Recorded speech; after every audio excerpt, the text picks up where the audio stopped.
Hello, hello, everybody. Welcome back to another episode of the Empowered to Advocate podcast. This is Michelle, and I'm joined by Dana Marie. Hi, everybody. And we have a fun little episode today to break up all of the serious topics that we've been talking about. And I mean, I guess it's still a serious topic. It's about accessibility of summer activities. Today, we're going to be primarily focusing on activities in the greater Boston area, the New England area. So if you are listening outside of that area and you're planning on coming to Boston, you might even want to bookmark this for when you make a trip or to share with somebody that you know in the area.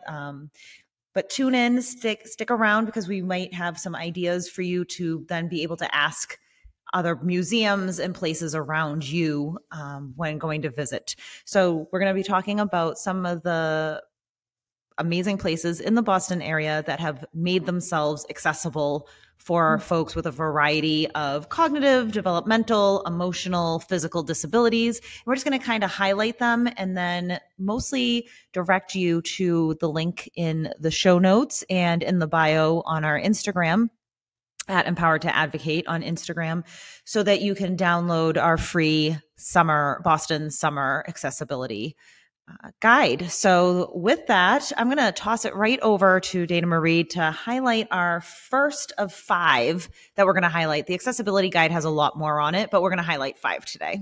Yeah, I was going to say we can't go through. I think we have almost 25 in our accessibility guide, 25 activities with links and information, and we certainly can't go through all of them today. So we chose 5 that we think our listeners would appreciate. And like Michelle said, I'm going to jump right in. So if you are in the Boston area in Massachusetts, one of the things that we recommend that you do is actually go to mass.gov. And all of these are linked in our accessibility guide that you can get your hands on. But when you head to mass.gov, you can actually get a list of accessible hiking trails, accessible pools and spray decks.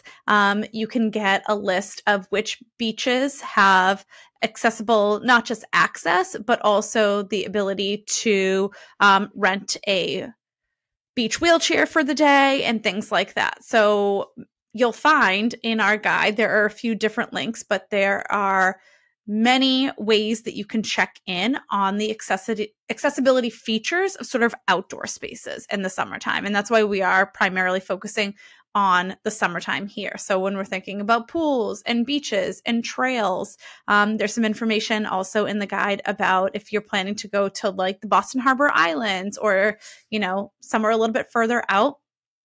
All of this information can be found at mass.gov with these links, and you can see which are the accessible beaches, which are the accessible pools, spray decks, etc. And so that's one thing that we recommend, especially for low cost or no cost options for summer activities. That's one thing that we recommend starting with and looking at. I think it's really amazing that mass.gov has that compilation, because I can imagine how challenging it is for families to find really fun outdoor activities, and how disappointing it could be to get somewhere and find that trail that you thought was going to be a accessible trail maybe is not, or that it's closed or something like that. So I'm sure folks in other states, your state government website probably has something similar. If you are unsure how to find that or you need some help with that, let us know. Send us an email so we can help you try to navigate your state's website, if that would be helpful for you. So with that, we're going to talk about the Museum of Science. And I absolutely love the Museum of Science for, first of all, they're the Museum of Science, but they are super accessible and really make it as easy as possible for folks with a variety of different disabilities, vision disabilities, hearing disabilities, sensory needs, all these pieces, to have an enjoyable and relaxing time at the museum. And one of the things that first really drew my attention to how true this is, because there can be a lot of lip service out there on the internet, right? About, well, we are accessible, we are inclusive, and sometimes it's they're not putting the actions behind the words. But in this case, Bernadette Henry, who is somebody that I follow particularly for her jump rope styling and fitness on Instagram. She's a credible woman, but she was just recently here in the Boston area visiting with her son, who has, I believe he has autism.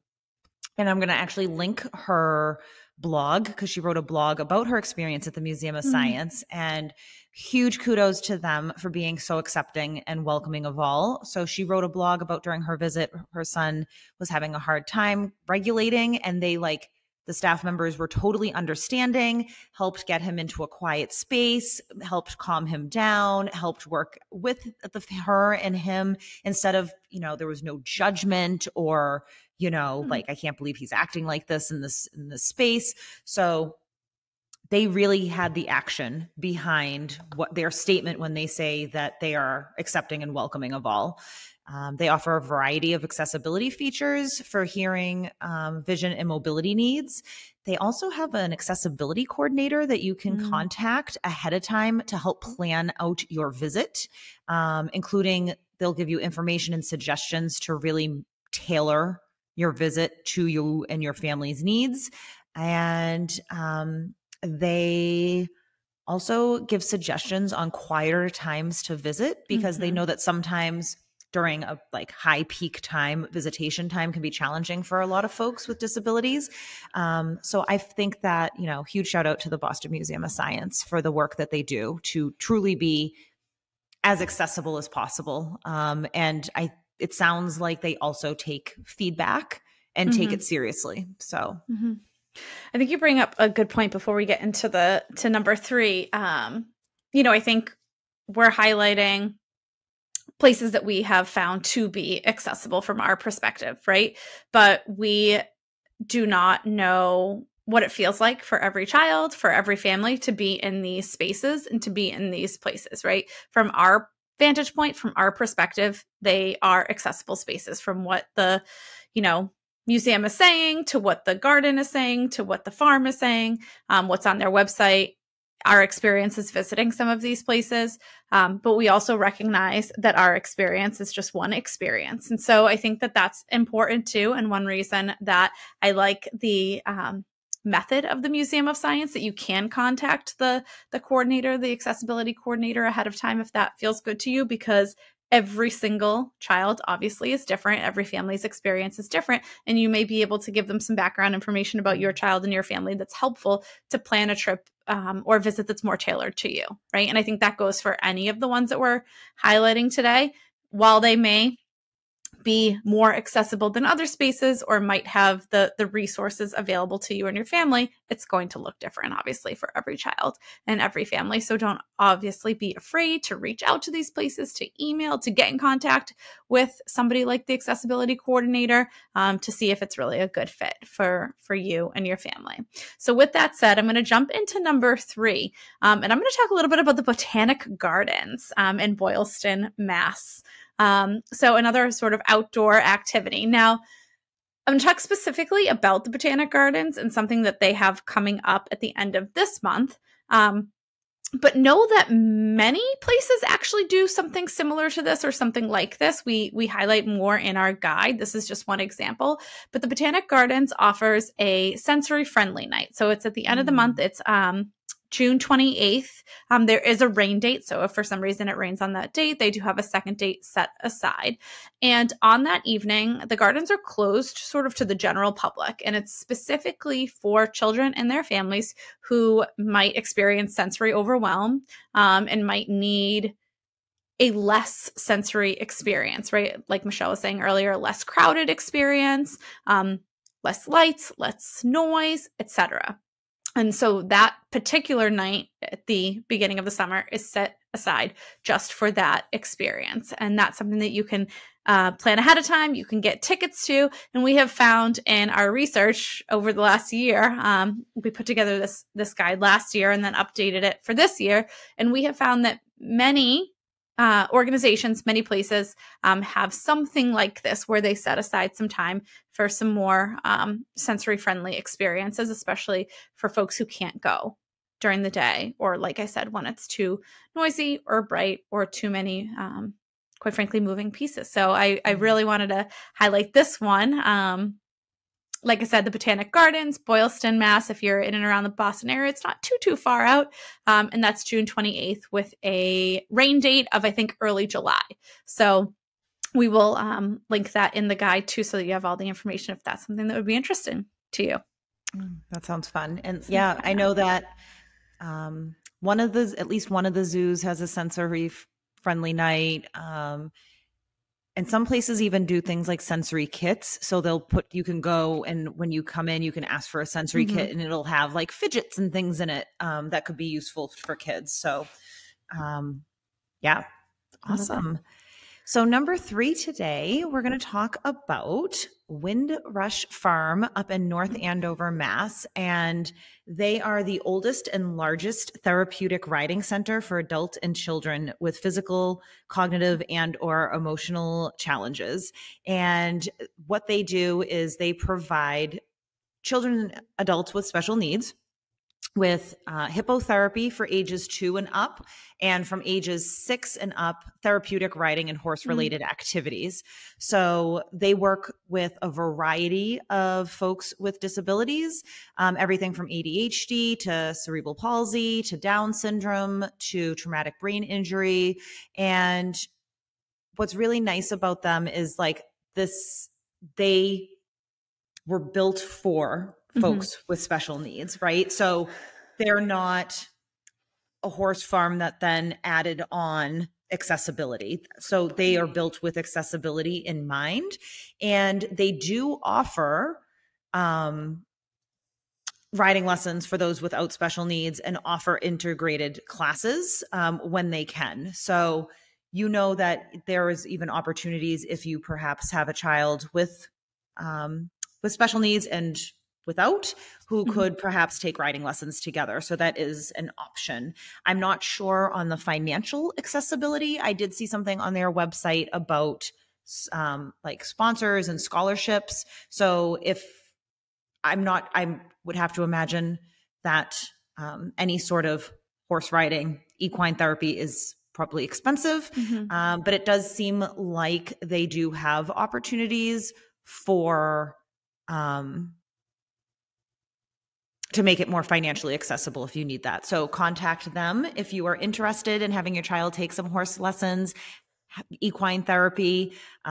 Reach out to them, and that is also linked in the summer accessibility guide. Awesome. And that was number 4 for folks that are following along. And I'm really glad that let's talk about ADHD. I am glad that you brought up financial diversity and sort of just financial accessibility, right? Because I think that's an important piece here too. In our guide, you will find everything from no cost to low cost to obviously slightly more expensive things like the equine therapy. So if you are thinking, I can't, pay for tickets to every sensory experience or sensory night at a museum, or tickets to even the Museum of Science can be expensive if you can't get them through the library or another organization. So keeping in mind that there are options sort of at all pay levels for the summer, because we understand how the summer can get very, very expensive for all families when school is not in session full time. So with that said, number 5 is actually really not it's not a specific place or a specific event. So we misled you a little bit with saying these were the top 5, but this we wanted to just highlight that, kind of like we've been saying all along, many of these websites for these places, whether it's a museum or a beach or a hiking trail or a garden or a farm, whatever the case may be, you can find accessibility information on many of their websites, or a contact person that you can reach out to and ask about specific features that would be helpful to your child, children, your family. So we really encourage you to do that if you are able. Like Michelle said, we're also happy to help dig a little for you, whether you're in the Boston area or outside. But most of the places that we've been sort of researching over the last year, pretty easily to find the information. It was pretty easy to find the information, but many of them at least list on their websites what the features are, what the accessibility features are. I'll give you one example. In our guide, we talk a little bit about the Boston Public Library, right? The downtown Boston Public Library, a beautiful space. If you go to their website and you dig a little, obviously, there's some things that folks might not know. They have entire collections in Braille. So entire collections of not just books, but magazines and newspapers that you can access in Braille. They have a separate accessible entrance. So if you are unable to go through the main entrance, there is an accessible entrance. There are options for audio, for headphones, all sorts of things, but those are things that you might not know or that people might not generally know. I know when I was on that particular website, I was like, oh, I didn't even know there was another entrance that folks could get through. I just assumed everyone had to go into that main entrance, which, by the way, is not accessible. So when you go to the website of any of these places, dig around a little bit because you might find more information, and it might not be super readily available on the front page, but you might find what you're looking for or what would feel helpful for your child and for your family. And with all of that said, we know that the summer can be just as busy as the school year. Your child might be in extended school year services. Most school districts run extended school year services Monday through Thursday, at least through lunchtime. We know that folks have trips planned and vacations. It can be just as busy as this school year. So we do also encourage you to do things that, feel good and feel relaxing as much as possible and feel like you're not, having to pack your schedule and do all the activities and all the things. There are some things on this list that are significantly more low key than other things. And if you're like, I can't add one more thing to my summer, we encourage you to just maybe look at some of the lower key options because those are there as well. So like Michelle said, we are going to link our accessibility guide, our summer accessibility guide. We're going to link some of the folks that we talked about today. And when you get that guide, you'll see that there are actually over 20 different activities or places that we're highlighting. And we should also note that we could have had 50, we could have had 75. We picked the 20 or so that felt the most useful, that felt like people would enjoy and want to go to. But if you have other ideas, please drop them in the comments, reach out to us by email. Let us know what else has been a good experience. That's how we find things too, by people telling us the good experiences that they've had at different places, museums, libraries, etc.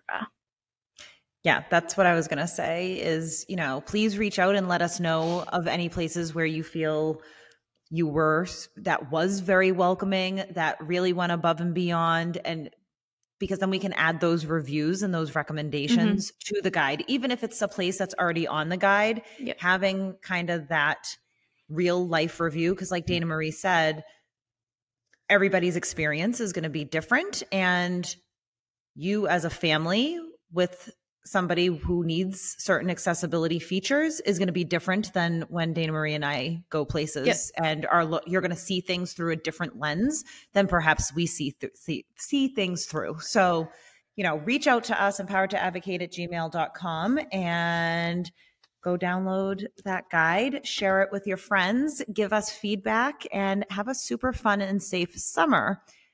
Before we let you go for the summer, just want to give a little plug that our last episode of season 2 is going to go live hopefully next week with a really special guest. And I mean, all of our guests have been really special, but I don't even want to say who it is yet until we introduce her next week. You're just going to have to wait and find out who she is. We're very excited. You are going to love her as much as I do. So with that, unless you have anything else to add, Dana Marie. No. All right. Great. We'll see you next week. Bye, everybody.